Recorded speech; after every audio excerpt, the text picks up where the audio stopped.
What's up, weaves? Welcome back to Anime Lane. As always, today I am Notorious, and for the first time in a few years, I'm actually just by myself. Everyone's a bit busy, and we didn't have time to record like an episode with everyone. And so I had some time where I was like, cool, I have some stuff that I haven't had a chance to talk about in like our media catch-up episodes where we talk about like whatever we've been watching and playing or reading or whatever, because like the those have kind of taken on like some kind of form of something. They've ended up like, even though we never plan it, they've kind of gone down like a theme. We had the Star Wars one, there was the Deltarune one, just which would have been like a couple of weeks ago.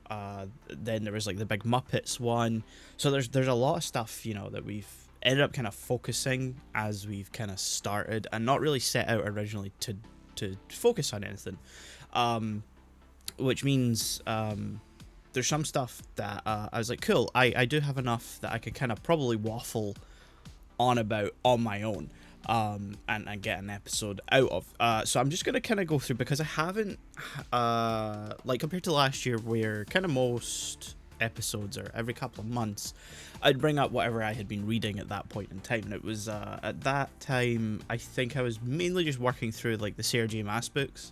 I started with the Court of Thorns and Roses, and then I moved to Throne of Glass, and then I touched on Crescent City, though I wasn't totally enamored by that series.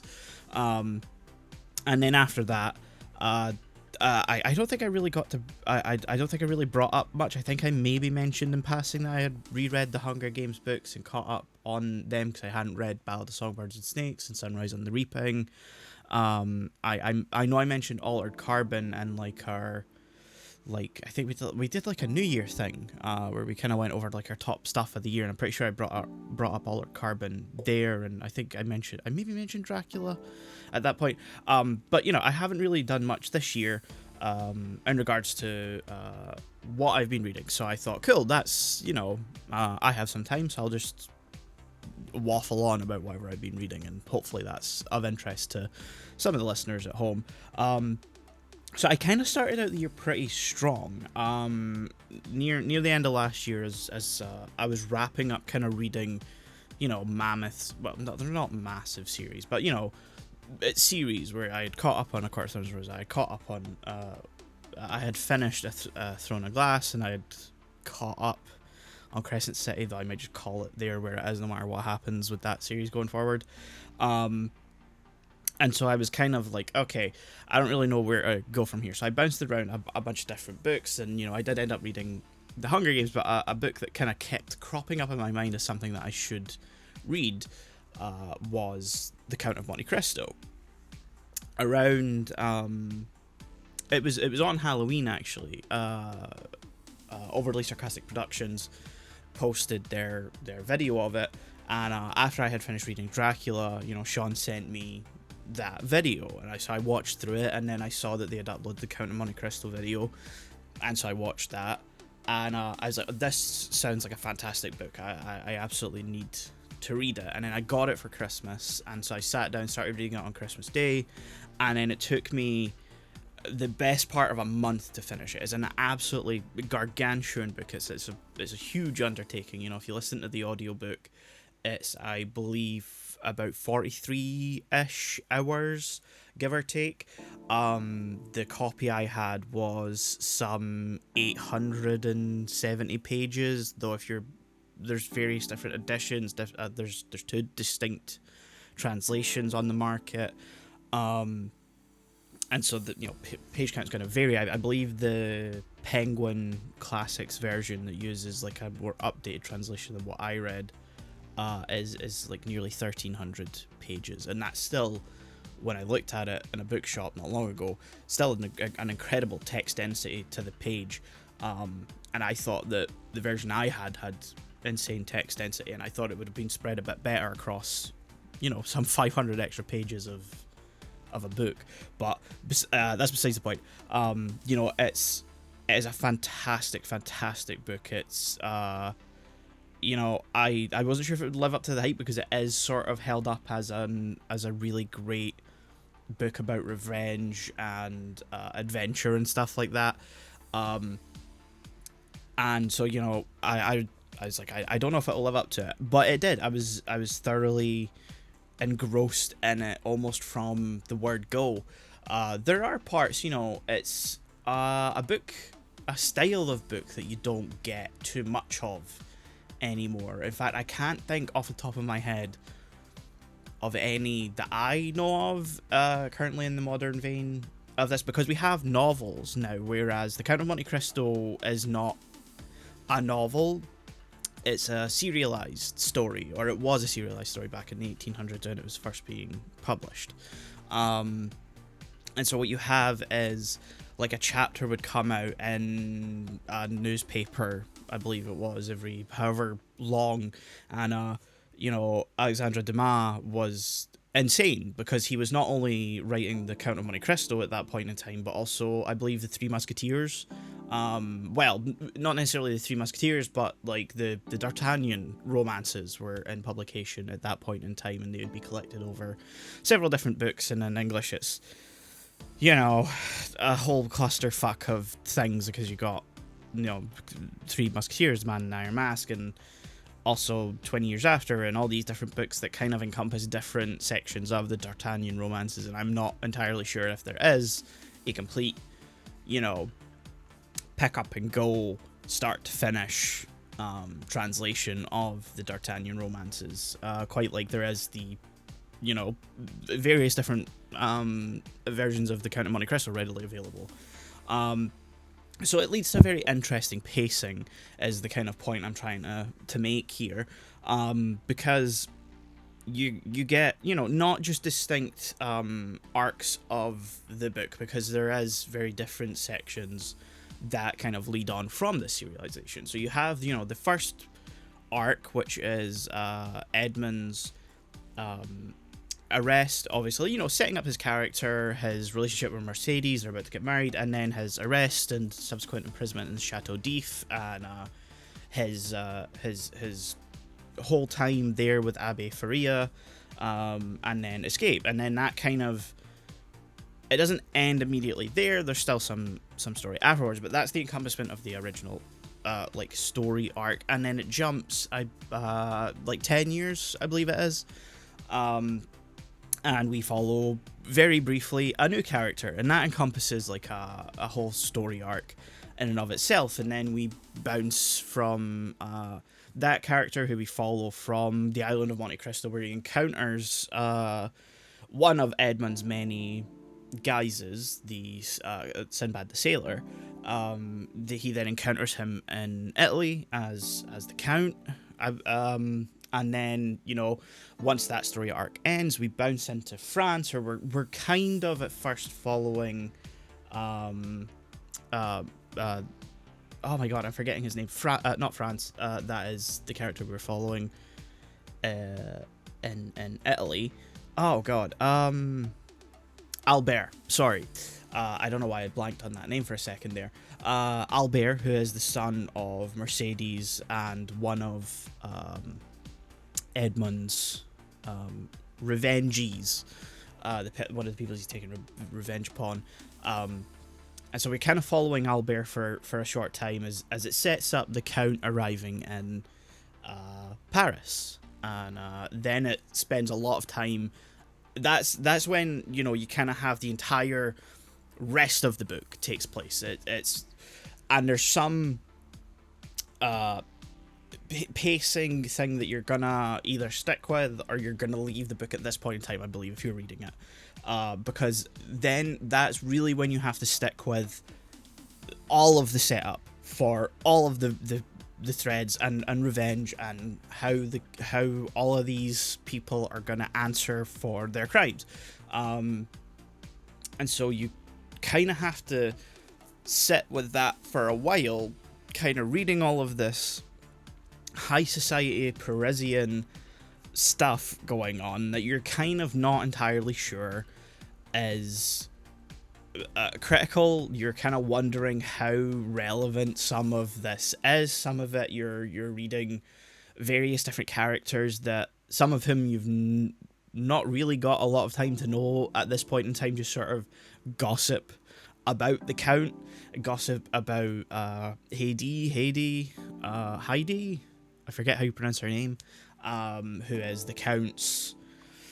Well, they end up kind of sailing off into the sunset together, but he kind of views her as a daughter for a spell of the book, which kind of makes that whole sailing off into the sunset together as like a couple odd.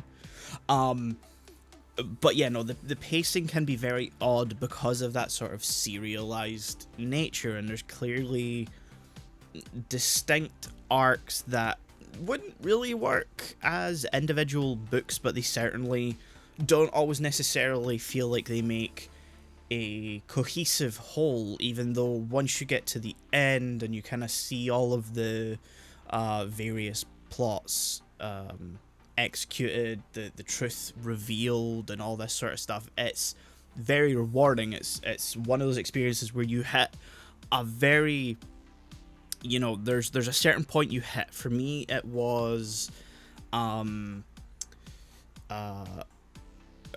was, oh man, I'm blanking on all of the names now, and I hate that.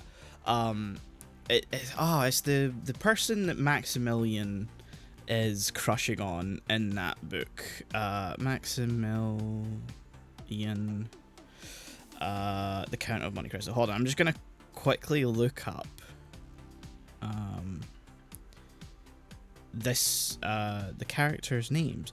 Valentine and her grandfather. Oh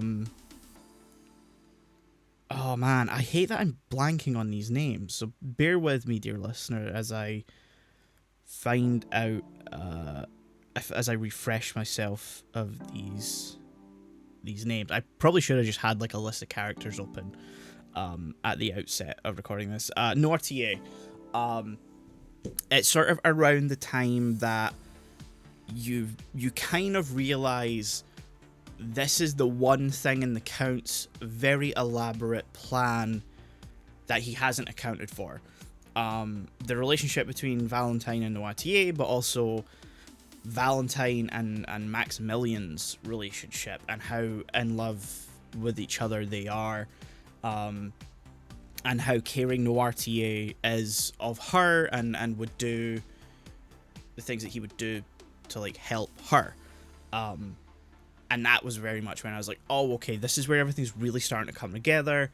And then from there, it is a sequential domino fall to the end. And it does make for an incredibly, incredibly rewarding reading experience. It's you know, a very... when you spend a month reading it, it can drive you to insanity at some points, but you know, I will say it's a testament to that entire sort of back half of the book that I read that part specifically in, I think, the space of like a week. My progress had been sort of pretty glacial up until that point, considering it took me around 3 weeks to read half of the book, and then I spent a week reading about the other half. So yeah, I highly recommend it if you've never read The Count of Monte Cristo. I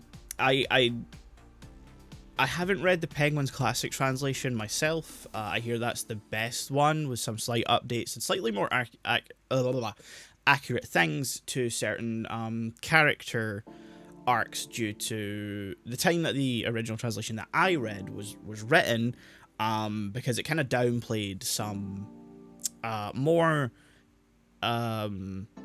There's two characters who are in like a female relationship, is kind of, in the translation I read, hinted at. It becomes kind of a bit more abundantly clear as they like flee together near the end of the book, and I believe that's less downplayed in the Penguin translation from what I've heard, though I can't, you know, I don't have any corroboration of that considering I've never read it myself. My point is, I don't think you're being done a disservice by reading either translation. There are plenty of incredibly like affordable copies of the anonymous original translation that's contemporary to the time that the book was published, but obviously, you know, being Victorian era, writing, or the translations from the Victorian era, and you know, the ideals of that time mean that they had some opinions when they were translating it of you know, the proper way that people should be is the best way I think I can word it. I don't think it really diminishes that one character arc that I've seen pointed to mostly whenever I've read about the two translations, because I think it's still pretty abundantly clear that they are together in that capacity. And then from there, I moved on to Snow Crash, which was another book I got for Christmas by Neil Stephenson. And that was very, very good. I enjoyed most of my time with it. It kind of lost me near the end. I really enjoyed the beginning. I really enjoyed most of the middle. There's, you know, a great building mystery. It's when everyone's kind of rushing around the arc thing, the boat thing, that the kind of last act takes place on, that I started to feel very uninterested in what was going on. Things weren't really as interesting as they had been, and it didn't feel like a great execution upon most of the setup of the book. I get what it was going for. There was a lot of ideas about there was a lot of exploration about the idea of, you know, how technology can be used to essentially build a cult, and how that also translates further into an in-person thing. And so, like, yeah, I kind of get the whole boat part of it, where it's a conglomeration of many different people who are following this cult, who have become part of this cult. But yeah, it wasn't as engaging by that point. It kind of lost a touch a little bit, I feel, with what it had been trying to do at the start. So I still thoroughly enjoyed it. You know, I gave it an 8 out of 10, but yeah, I really enjoyed the sort of lightheartedness, sort of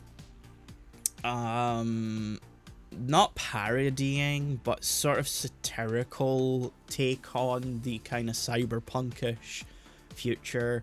You know, it's not quite as vibey, melodramatic, hitting you over the head with it that William Gibson can be. Instead, it's more kind of, this shit's insane and you should find that kind of funny. And then it uses that as a way of pulling you in and going, okay, so let's explore some like real ideas with this. And I think that's a great approach to it. Because I do like Gibson's writing. But I do find it can be a little overwhelming in the way that he writes sort of some of the ideas. You know, I've been reading Burning Chrome recently, which is a short story collection, and I've read 3 or 4 of those. Some of them are set in the Sprawl, not all of them. The Sprawl being the world in which Neuromancer takes place, along with the other 2 books, Count Zero and something Mona Lisa. I forget what the other name, what the full name of the book is. So Johnny Mnemonic takes place in the Sprawl, and so does, I believe, Fragment of a Hollow Rose. But stuff like the is it the Gernsback? The Gernsback continuum. Hold on, the Gernsback continuum. Is not set in the Sprawl. It's not even really set in like a cyberpunk future. It's sort of just a story about like how we can ourselves warp our own perception of reality by immersing ourselves within certain ideas. So like the whole story focuses on like a photographer who has been asked to go around America taking pictures of like the very specific late the sort of post World War II like futurism boom, the sort of like futurism stuff that was improbable, impractical, was more of a fashion statement piece than like this is a thing that we can design and have a livable future out of. Some of it came from the 20s and 30s with like Zeppelin and like air balloon travel and all this sort of stuff. Some of it being part of like the Art Deco movement. A lot of, you can see some like versions of futurism take inspiration from Art Deco, kind of build upon that, and stuff like from Metropolis and those kind of silent sci-fi films and stuff like that. And so that as he's photographing them, he starts to see like, you know, the improbable airships, the literal impossible to fly airships in the sky, and he sees a version of the future a la Metropolis off in the distance as two people who are described to be very alien watch and discuss it and talk about it. And you know, it's a very interesting that one I had the most interest with, but his writing style can be very like, oh, okay. Whereas Stevenson, I feel, is a bit more there's more fun to be had. Gibson's very vibey, and I like it, but it can also be like, I don't know, exhausting, I think is maybe the best word. I sometimes feel myself having to reread a sentence and going, oh, okay, I think I get what that means now. Sometimes it's just like the string of words doesn't always necessarily flow immediately, or sometimes he'll hyphenate two words together and I'll have to take a second to understand what the two mean hyphenated together, because they are combinations that aren't normal. And I you know, I don't mean this as like a normal hyphenation of words that I wish I could fucking pull in my brain, but I'm doing this off the cuff, so yeah. Anyway, Snow Crash is fine. It's fun. It's more often than not very good. I just find I got lost near the end, or not because it was hard to understand, but like it was just not super interesting at points. I think, you know, them running around the boat, and there's like, you have the main character and his like sort of sidekick who's already on the boat when they're trying to like meet up and stuff, and I don't know, it kind of gets a bit Vietnam War at times in a way that doesn't really translate well into text. I think is the best description I can come up with.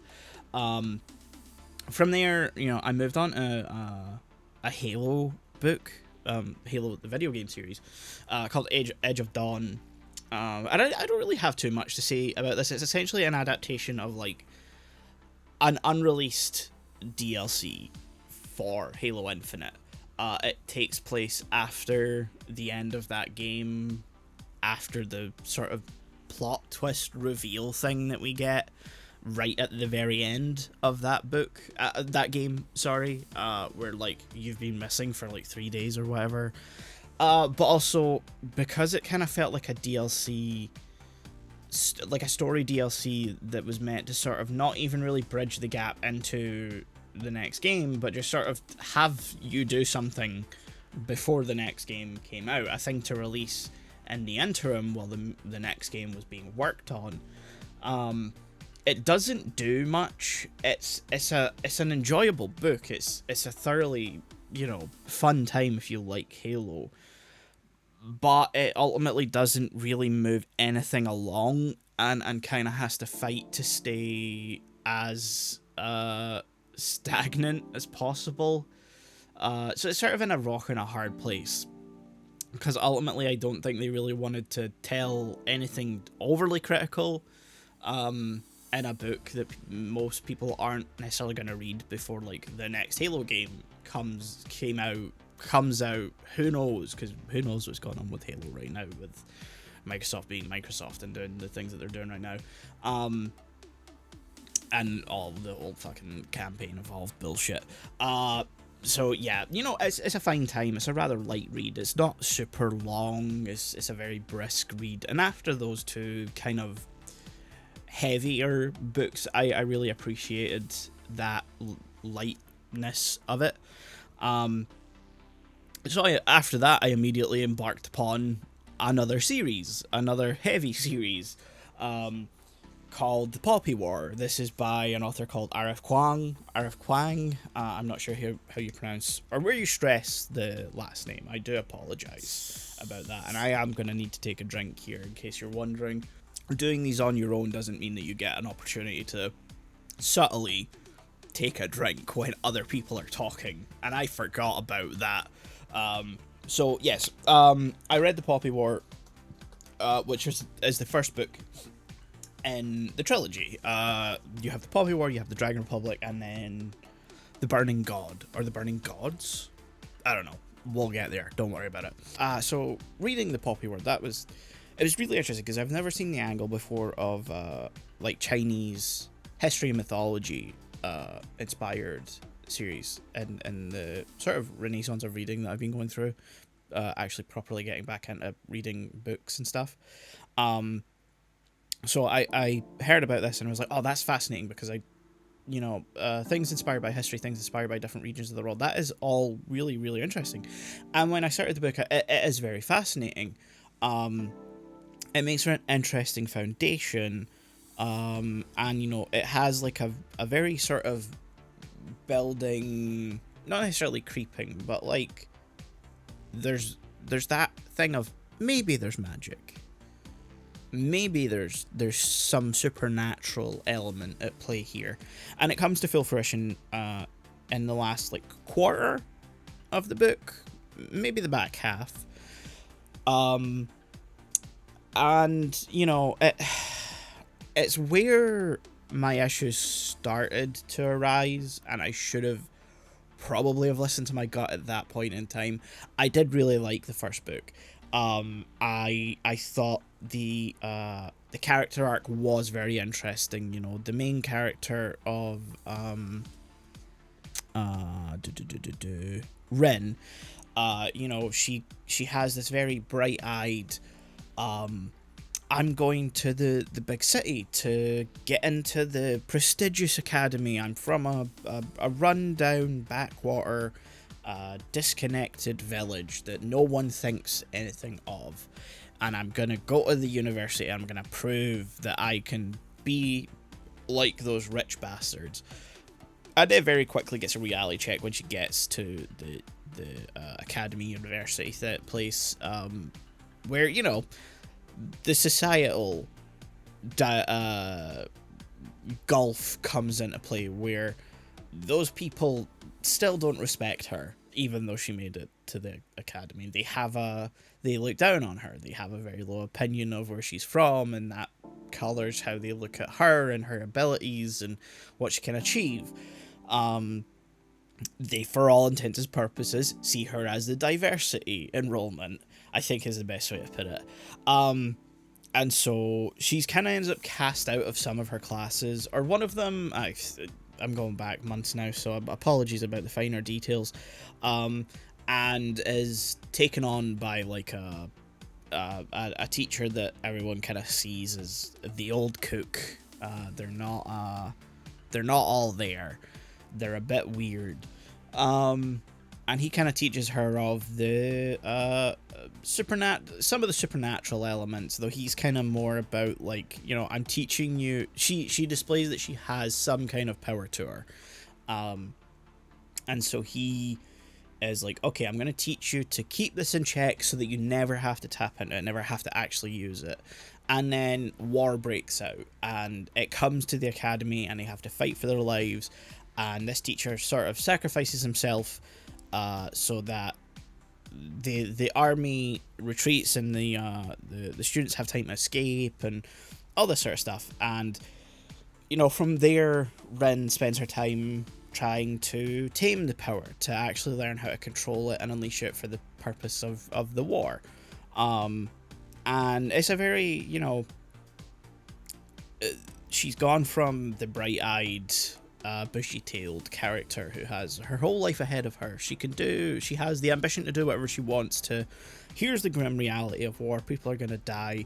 You're gonna not take that well. You're not gonna be you're not gonna feel normal. You're not gonna feel human. You're gonna feel slightly numb. You're gonna feel slightly disconnected. You're gonna feel like everyone else should be feeling the same way you are, and all this sort of stuff. And so she spirals, and she spends a lot of the remainder of the series feeling useless and trapped in a cycle of she can't really control her power, she can't really tap into it properly, and so she doesn't feel like she can do much, but she's part of this like elite squad who can use powers and stuff. And this culminates in the end with her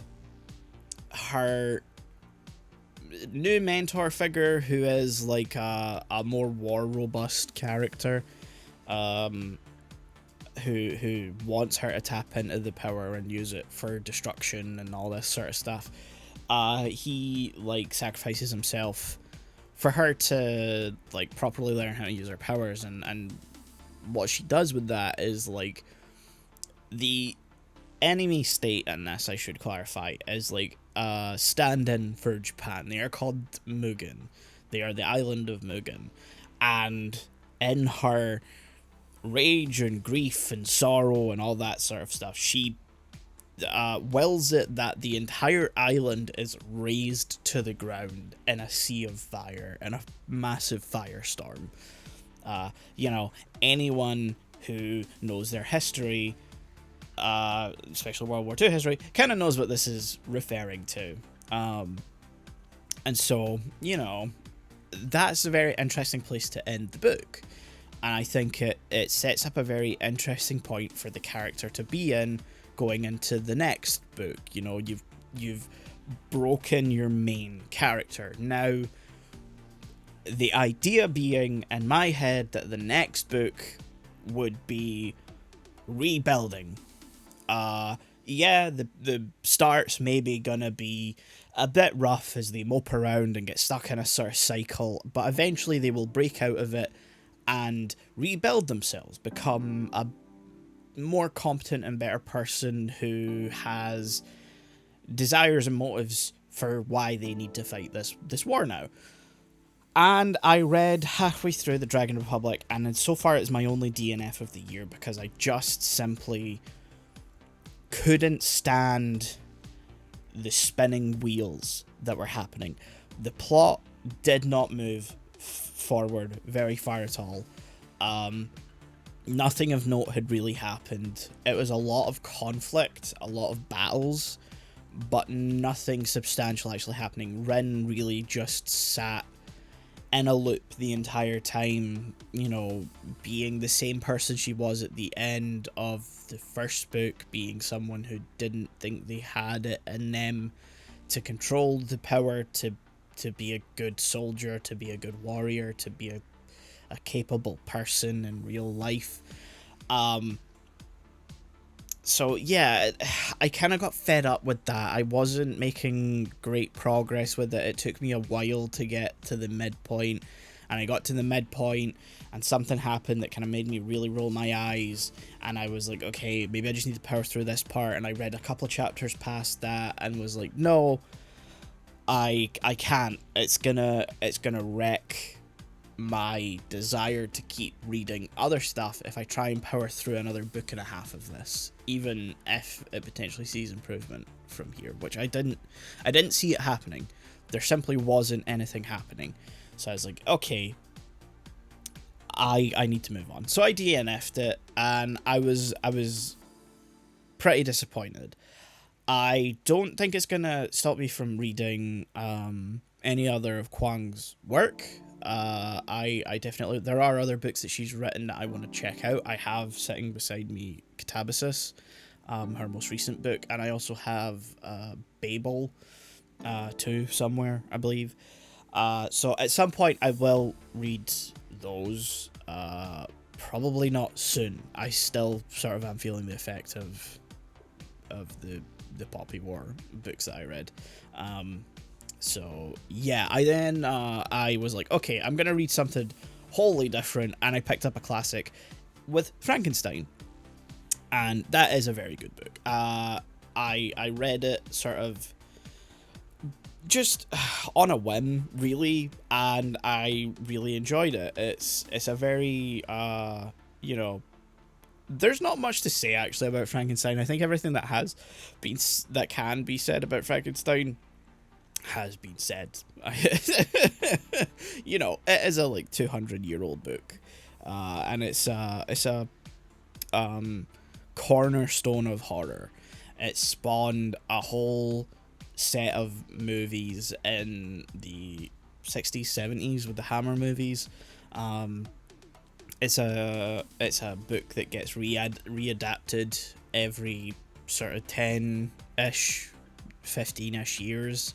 Um, you know, unfortunately, unlike Dracula, where I've seen most of the major adaptations of that so far, sans the is it the Werner Herzog one, I think, and the like the BBC one from like, I think it was like 2021 or something like that. I think the Werner Herzog one was from 1989. It certainly came before the Francis Ford Coppola adaptation, and also the Nosferatu adaptations, which are, there's the two of them, I guess. Really, the original 1920, I think, version, and then obviously the Robert Eggers version from a couple of years back. Sorry, complete tangent with Dracula there. Yeah, Frankenstein's great. I highly recommend reading it. Again, there's two versions of Frankenstein, both by Mary Shelley, I want to add, but one like a revision. I think that's a more common version. I picked up the 1818 text, kind of unaware that I was picking up a different version from most people that most people have read, and there's some small differences, like you know, the rather than being like an adoptive daughter to the family, I forget the character's name, the person who Victor actually falls in love with, is like a cousin, which kind of makes that a little weird. So yeah, other than that, I don't think there's too many major differences. I think there's some just like slight changes to where and how things happen, but aside from that, I do actually have the more common version of the text now, just called Frankenstein, that I need to actually read through and check what the major differences are. But yeah, I highly recommend Frankenstein if you've never read it. Then Project Hail Mary was coming out, so I read that book.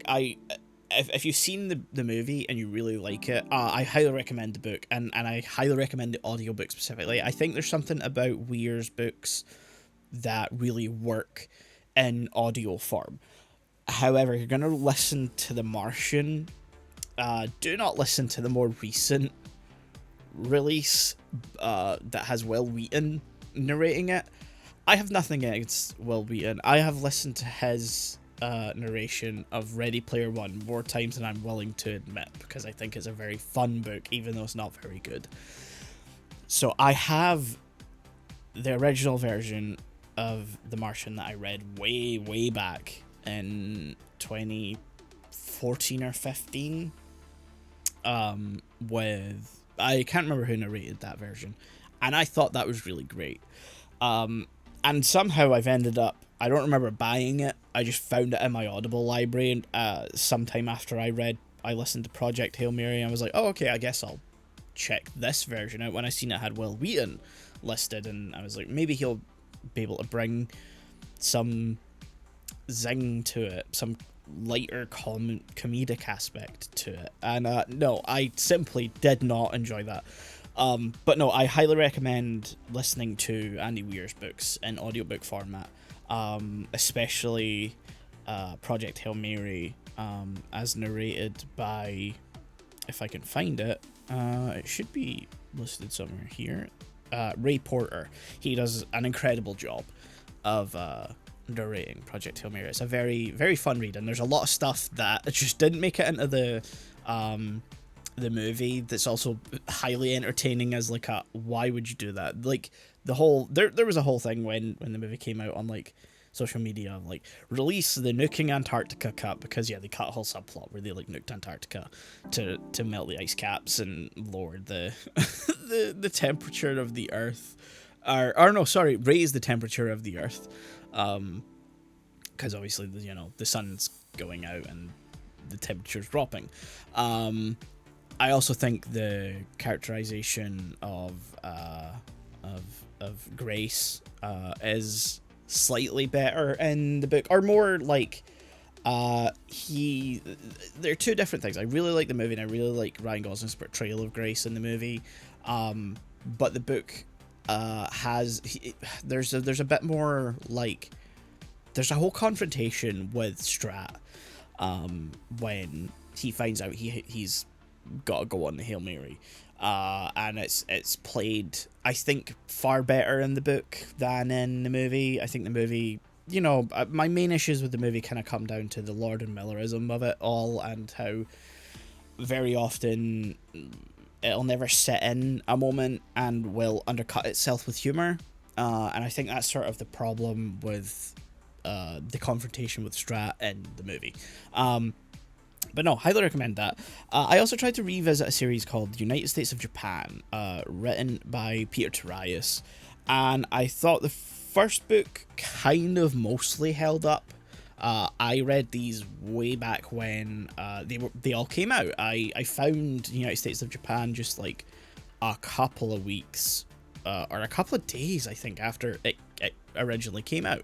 I picked up the audiobook, I listened through it, I thought it was a really interesting rendition of like The Man in the High Castle, but told from the Japanese perspective, and not with like there's well, actually no, it does have its own version of there's this alternate version where the Allies won World War II. Like, if you don't know the concept of Man in the High Castle, it's what if the Axis won World War II, and it revolves around, there's this film that people can see that shows like the Allies in our timeline winning. So it's a very interesting meta take. And in United States of Japan, this takes the form of like a video game, where you play the Allies winning, if I remember correctly. I think that's how it works out. It's called United States of America. I'm pretty sure the game's called. It's like this, what if Japan didn't win? And it's a really interesting concept. It's part detective novel, part mecha super robot. Well, not super robot, but a real robot book. And that was very interesting. The sequel, Mecha Samurai Empire, less kind of it starts really interesting, but it kind of has a problem where it goes in a really interesting direction, where you follow the main character, Mac, as he's finishing up high school, isn't sure what to do with himself, and ends up, he wants to be a mech pilot, but he gets like rejected because of some, bullshit that happens at the start of the book, involving terrorists and stuff like that, and he winds up joining like a private defense firm that patrol like the border between Axis America and Japanese America, or Imperial Japanese America, whatever you want to call it. And the tensions are slowly rising between Japan and Germany at that point in the book. And it's really interesting because stuff happens where there's like a new German mech that they end up encountering, and they find out that their final examination to be full members of this organization, to complete their training, they've been sold out as like bait for this, to lure out this new mech so that they can, the Imperial Army can, like, the mech core of the army can like get data on it, can try and take it down and other stuff, and that's very interesting. And then because Mac survives that, he's given the opportunity to actually be a mech pilot in the army, and so he's sent to the like prestigious mech academy, which is in Berkeley in this timeline, and what you have is a character who left school, goes through this really traumatic event, and inexplicably, in the middle of the book, goes back to school. And the back half of the book is mostly him going back to school, doing school stuff. And it's just not, at that point, that interesting. The final conflict's very interesting because the Germans siege San Francisco. But yeah, I didn't find it that... I got really annoyed when I was like, oh, okay, we're just going back to school and we're spending like the remainder of the book there at that point. There are some interesting elements of it, you know, like there was a German, I don't know if she was a transfer student or like an exchange student when they were in high school that he became very close to, and it turns out that she was like a spy and stuff like that, but also she wanted to defect, she wanted to betray them. She didn't want to be part of the plan anymore, but she was a pilot of like that special mech thing, and that's all very interesting, but it's the execution of like, let's just go back to school that rubbed me the wrong way and I didn't really enjoy. From there, I spent some time reading the Akira manga. The re-release of it in cinemas was coming up, and I was like, oh, okay, I think I'll work my way through the manga to sort of finally see what like the whole story is, because the it's always been, you know, widely known that the movie's a sort of compromised telling of the Akira storyline. And so I read it, and it's okay.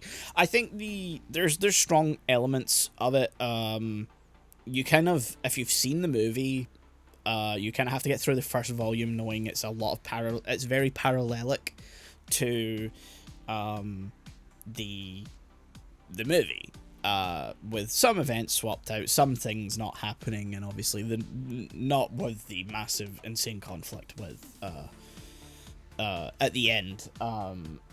That doesn't happen until the very last volume.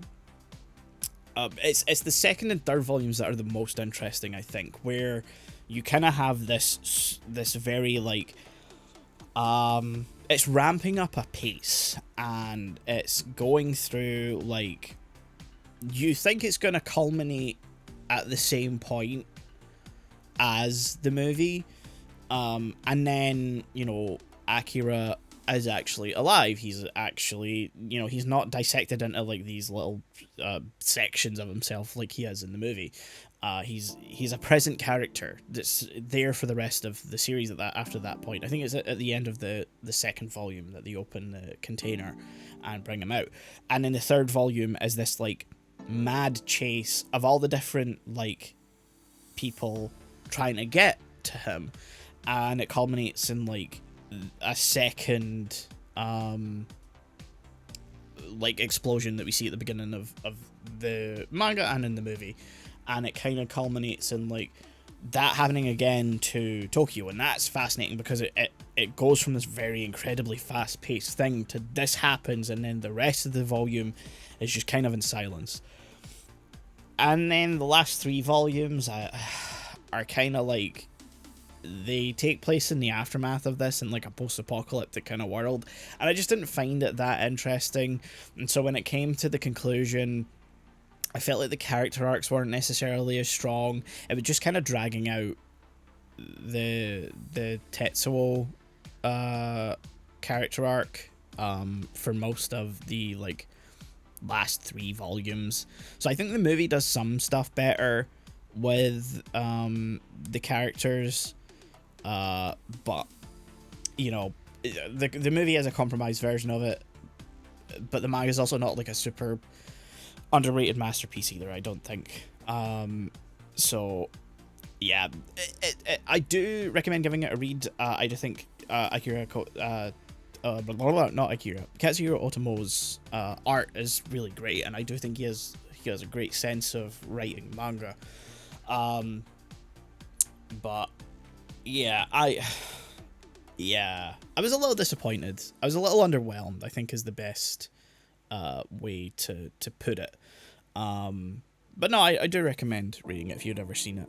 And then I obviously went to see the movie on the big screen, and I wrote, you can go read my letterboxd about that if you want to hear want to see my thoughts on it. I think I'm going to wrap out this episode with, and I do apologize if this has suddenly at some point become a very stop, seemingly interrupted episode. I've been opting to pause the recording a couple of times just to kind of take a break. Doing this uninterrupted on your own is a toll, as I'm realizing, on my throat, since I've not done this in a while. And also just to sort of sometimes collect my thoughts and stuff like that. So, as I come to the end of the episode, I'm going to wrap out with one final set of books that I've read, and it kind of mostly brings us up to date with what I've been reading this year. There's a couple of loose things here and there, like To Kill a Mockingbird and White Nights by Dostoevsky, that I don't know, I don't really think bear much like worth to discuss, because, like, well, you know, To Kill a Mockingbird, you read it, and most people read it in school, and they go through, you know, talking about it there, and it's you know, it's an iconic must-read book, so I highly recommend you go read it. And White Nights by Dostoevsky, I wasn't super impressed with, so maybe I'll talk about that whenever I come around to, like, was it Crime and Punishment that was Dostoevsky? But yeah, I'll round out with one more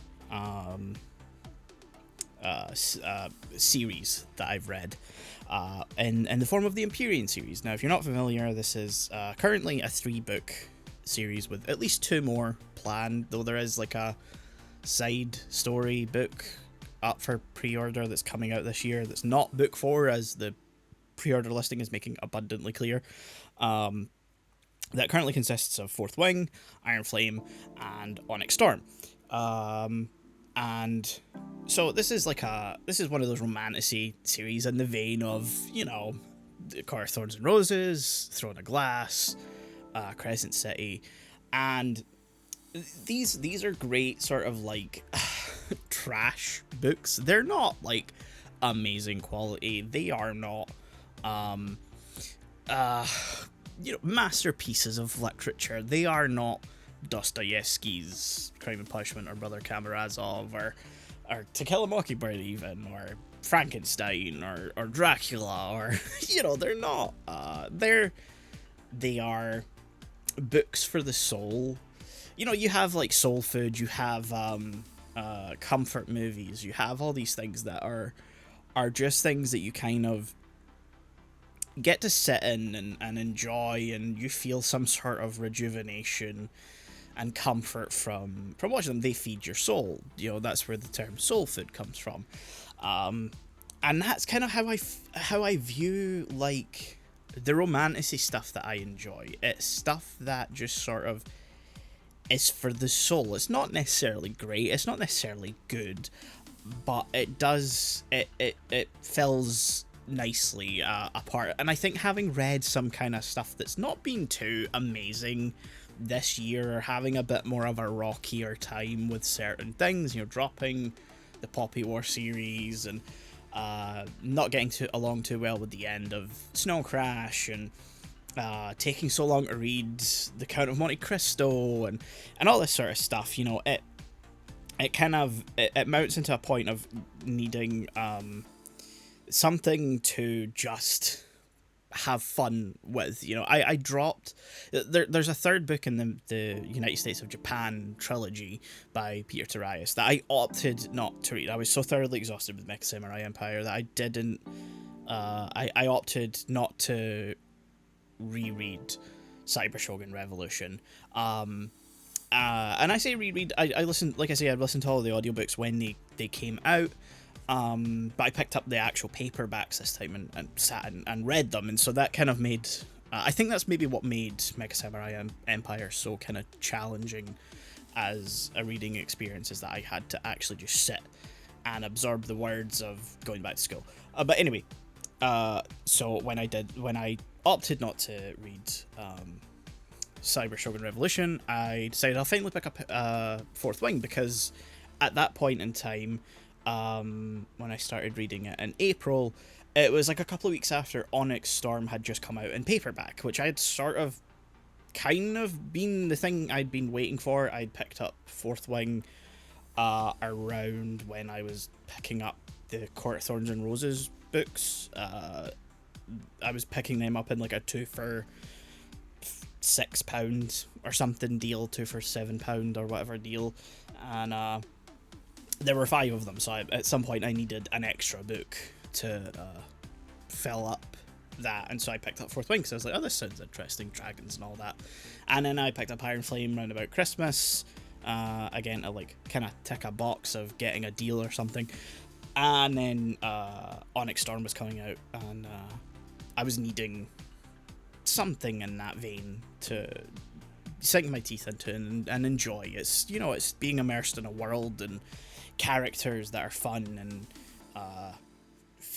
kind of weirdly feel somewhat, you know, not 3-dimensional. They're not all 3-dimensional, but, you know, it's a world that feels somewhat realized. These people are really good at writing characters within worlds, I think, is the best way to say it. And so, yeah, Onyx Storm came out, and I was like, cool, that's that trilogy, you know, so far of the series that's come out. I'll read through it. And yeah, I really have been. I really did enjoy those. I tanked through Fourth Wing really quickly, and it was really interesting. I loved the world that it was building up, and the sort of not necessarily subversion of expectations, but the pin drop of the book was really great, because you kind of have this built up thing of there's these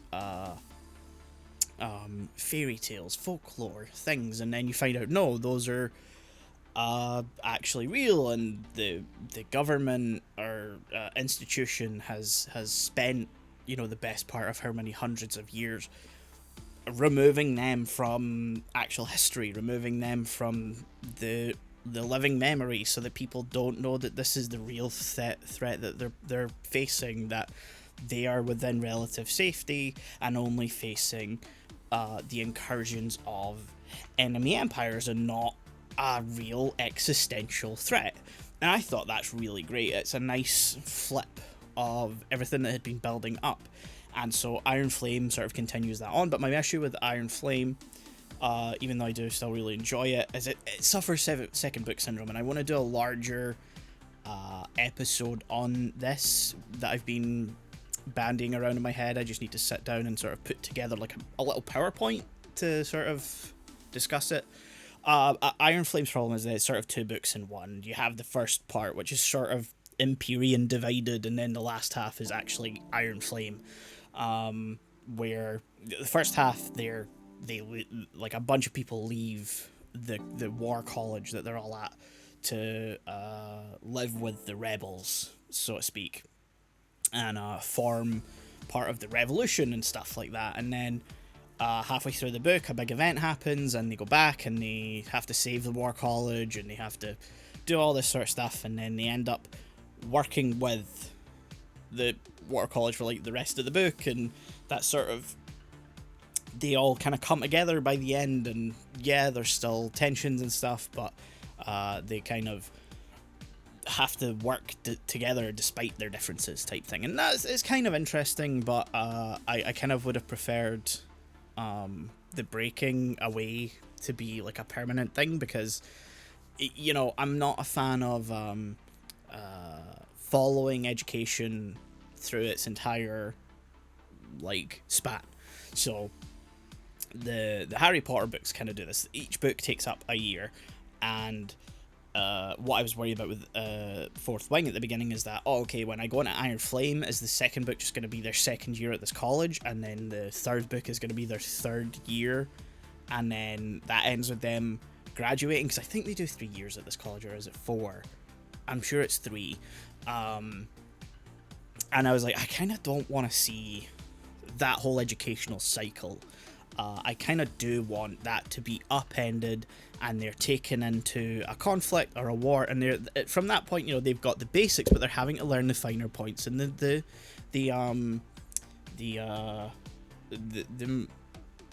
what's the word? The nuances of conflict and war and all this sort of stuff as they go along, because I think that's the most interesting way to explore the kind of narrative that was established as existing in the Empyrean series. And it sort of does do that. There's more sort of in the second and third book, like having to go off on their own despite certain orders and stuff like that. So, you know, it doesn't stick rigidly to the educational cycle, the institutional educational cycle. So I'm kind of happy with that. And I think the relationships are really fun and interesting. It's sort of a very standard romantasy setup, but, you know, there is something I find enjoyable about that. So yeah, I think I'm gonna wrap up here. I do look forward to whatever comes next with Empyrean. I'm a little disappointed that the currently announced book is not the fourth book. The third book ends in such a massive cliffhanger that I'm a little annoyed that I'm gonna have to wait a undetermined amount of time before getting whatever comes next. So yeah, like I say, there's a few things I've opted to skip over here and there. I'm scrolling through and I'm noticing like the Evangelion things. I'm not really skipping over that. We did a whole episode on the Evangelion manga. But yeah, that's sort of the things I've been reading this year. As I said, there's been like, everyone's busy. It's summer. Shaun's away. Melina's still working on uni stuff. And I was like, cool, I have some time. I'll just waffle for an hour-ish and bore everyone to death. So I hope this has been interesting to really hear me dive into what I've been reading. And not... It doesn't just feel like a filler episode. I'm just doing this because I wanted to fill the slot. No, I could have edited an EX episode together and I was gonna do that, but I was like, no, I want to talk about the books that I've been reading. So yeah, I hope this has been something interesting. It's not going to become a common thing. It's not something I intend to do often again. Things should be relatively back to normal after this month in terms of like being able to record episodes to fill like the schedule and have like worthwhile episodes. But no, it's just that, you know, summer and Christmas can be specific times where things go awry. You know, what was it Rabbit Burns said? The best laid place, the best, nope, that's not it. The best laid plans of mice and men often go awry. However, that's not the original Scots. I'm not going to try and pronounce the original Scots because I can't remember how. I know what it is. I don't know how to pronounce it. So, yeah, thank you guys for listening to this episode. And we will see you guys next week where it is another Gundam episode. I do apologise that July has been entirely focused on Gundam. But considering this is my birthday month, actually, that kind of tracks. It's my favourite series. So, yeah, we just did Zeta Gundam Part 2 last week. If you haven't heard that, you can go check that out. Part 1 will obviously be up as well. It'll be about a month before that episode. And then next week is Mobile Suit Gundam 0083 Stardust Memory. And that will probably be the last Gundam series you do for a little bit. Since Double Zeta is going to be a bit of an undertaking. Because, you know, the bigger series are. So yeah. Bye.